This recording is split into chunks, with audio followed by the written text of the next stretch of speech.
Web protokoli web yordamida simsiz aloqa o'rnatish. Hop, buning uchun bizga kerak bo'ladi bir nechta qurilma, router va switch. Hop, buning uchun biz bir nechta qurilmamizni o'rnatib olamiz. Har xil qurilma olishimiz mumkin. Men faqat PC olishga qaror qildim. Hop, keyingisi bizga kerak bo'ladi router. Router va switch. Switchni olamiz. Tarmoq yaratishimiz uchun, ya'ni simli tarmoq bo'ladi bu bizda lokalniy. Bizga kerak bo'ladi bitta router. Routerni ham xohlaganimiz tanlasak bo'ladi. Men 18.1 tanlashga qaror qildim.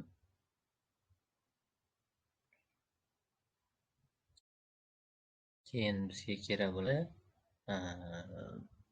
simli bo'ladigan routerimiz, shoxchali routerimiz, ya'ni bu simsiz aloqa o'rnatishda kerak bo'ladi. Xuddi shunday boshqa qurilmalarni ham olamiz. Bir nechta bo'lishi mumkin. Men qilib ikkita oldim. Endi bular o'rtasida aloqa o'rnatamiz simlar bilan. Avtomatik tarzda aloqa o'rnatishni tanladim. Avtomatik o'zi tanlaydi buni.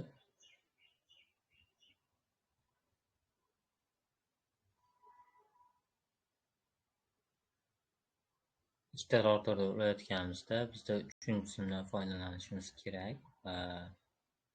Fast Ethernet 01 va Fast Ethernet 1 oldik. Endi IP adres berishga navbat. IP adresga istalgan IP adresni berishimiz mumkin. 192.168.15.10 deb berishga qaror qildim. Bunga esa xuddi shu tarmoqdagi IP adres faqat 20 ligi. Endi bizda chiquvchi default gateway va kiruvchi default gatewaylarga IP adres berib olamiz. 192.168. Kiruvchi uchun 15.1 bo'ladi, chiqayotgani uchun esa 20.1 qilib olamiz. Kompyuterga ham berib olamiz. O'sha kompyuterlarimizga chiquvchini default gatewaydagi tarmoqdagi IP adreslar bo'lishi shart va bunda bizga 20.10 bo'la qolsin. Bunisi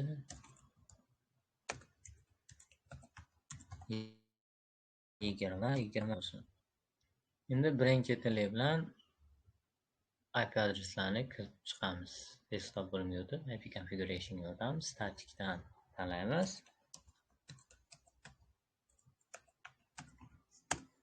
Default gatewayimiz 15.10.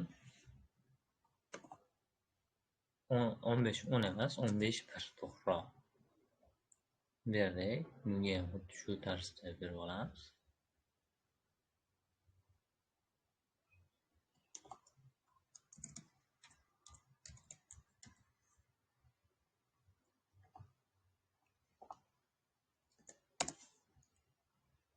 Endi bu qurilmalarimizga ham berib olamiz. Shu tarzda davom etamiz.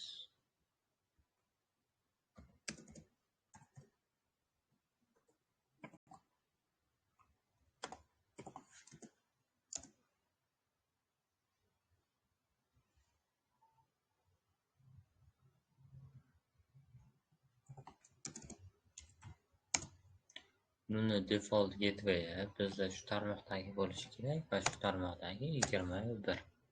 Ya'ni men bu routerdan chiquvchi portimizga ulangan.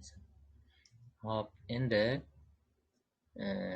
aloqani o'rnatdik, faqat routerimizga bermadik. IP adres emas, bu Fast Ethernet 0 va Fast Ethernet 1, ya'ni IP adresi bu. Hop, bunda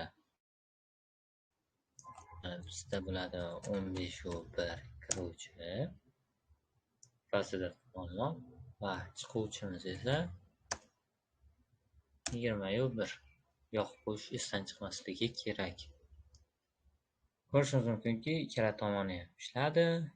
Endi qiladigan ishimiz man bu router orqali birinchi navbatda man bu router orqali konfiguratsiyasiga o'tamiz. Unda bizda internet tarmog'imiz statikka o'tkazamiz. Statikka faqat default gateway'ni berishimiz shart. Internetdan bu bizda 21 LANga o'tib turib, buni IP adresini, LAN tarmog'ida IP adresi bizda 20 lik bo'lishi shart. Chunki bu chiquvchi tarmoqdan kelyapti va bu chiquvchi default gateway bizda 21 dan tashqari bo'lgan 255 gacha bo'lgan sondan birini olib turib IP adres qo'yishimiz shart. Va men bunga 2 ni oldim. Hop, endi wirelessga o'tamiz. Wirelessda SSID orqali nom beramiz bu qurmoqchi bo'lgan simsiz tarmog'imizga. Va bunda bu meni ismim bo'la qolsin, Shamshod, va bu web bo'ladi. Webkga esa 16lik sanoq sistemasidan foydalanadi. Shu uchun 1 dan 9 gacha va 10 dan 15 uchun esa A dan F gacha bo'lgan harflarni olishimiz shart. Va buning uzunligi 10 tadan ortiq bo'lishi kerak. 10 yoki 10 dan ortiq. Men bunga 1 2 3 4 5 6 7 8 9 va 0 ni olaman. Ani 10 ni o'rniga A harfini olsam ham bo'lardi, lekin 0 menga qulaylik uchun 0 ni oldim. Hop, endi web bo'ldi. Faqat bizda bu kompyuterimizga har doim bizda simsiz portdan simli portdan foydalanadi. Shu simli portimizda simsiz bo'lganiga o'zgartirishimiz kerak va buning uchun birinchi navbatda kompyuterni o'chirib turib, simli portni olib tashlaymiz va simsiz esa bizda ikkinchida turgan WMP300N shuni o'rnatib olamiz. Va kompyuterimizga yoqamiz. Xuddi shu tarzda keyingi qurilmamiz uchun xuddi shu ishni amalga oshiramiz. Tezlik yo'lga o'tamiz, kompyuterimizni o'chiramiz, portni olamiz va yangisini qo'yamiz. Va kompyuterimizni yoqib qo'yamiz. Yondi. Endi qiladigan ishimiz, bu tomonimiz bizda LAN tarmoq bo'ldi. Bu tomonimiz esa simsiz tarmoq hosil bo'ldi. Endi faqat bizda bo'ladigan muammo bu wirelessni qo'llab-quvvatlashligi uchun biz kompyuterlarimizda sozlamalarni amalga oshirishimiz kerak. Bunda konfiguratsiyasidan wirelessga o'tamiz. Wirelessdan webdan bizda kodimiz 1.8 gacha 9.0. Faqat default emas edi. SSID'miz bizda meni ismim, ya'ni Shamshod bo'lgan edi. Xo'p, keyingi qurilmamiz uchun ham xuddi shu ishni amalga oshiramiz. Default emas, bizda SSID'miz Shamshod. Bizda webda esa kodimiz 1 dan 9 gacha va 0. Endi buni qo'llab-quvvatlash uchun faqat wirelessga o'tib turib, desktop bo'limidan wireless qismiga kirib, connect qismiga o'tamiz, refresh qilib yangilab olamiz va bizdan chiqadigan tarmoqqa ulanib olishimiz kerak. Mana Shamshod chiqdi va bunga web parol orqali ulanib olamiz. Bo'ldi. Keyingisi uchun ham xuddi shu ishni amalga oshiramiz. Yangilab olamiz.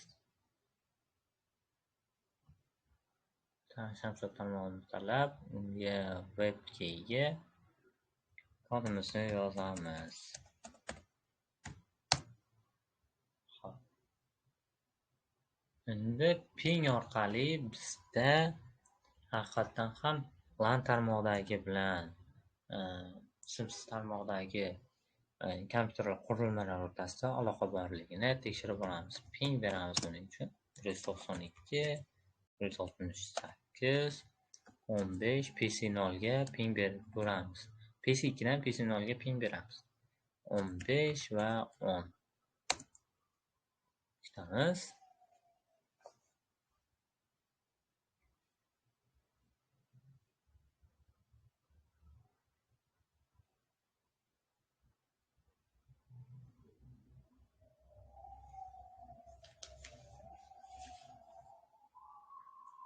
Hop, bizda bittasi bordir, lekin tarmog'imizda aloqa bor.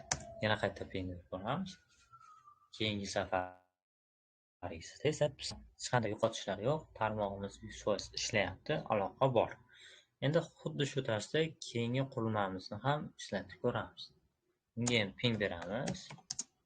Endi PC1 ga ping berib ko'ramiz. laptop nomidan 168, 15 va 20. Birinchi navbatda albatta yo'qotishlar bo'ladi, chunki tarmoqni yaxshilab tekshirib olib, u o'rtasida aloqa o'rnatgandan keyin keyingi safargizda hech qanday yo'qotish bo'lmaydi. Hop, ikkita bordi, ikkita yo'qoldi. Yana bir marta berib ko'ramiz. Demak, bizda birdan aloqa bor va 100% hech qanday yo'qotishlarsiz ishlayapti tarmog'imiz. Va shu orqali bizda web amalga oshdi. Va loyihamiz tayyor.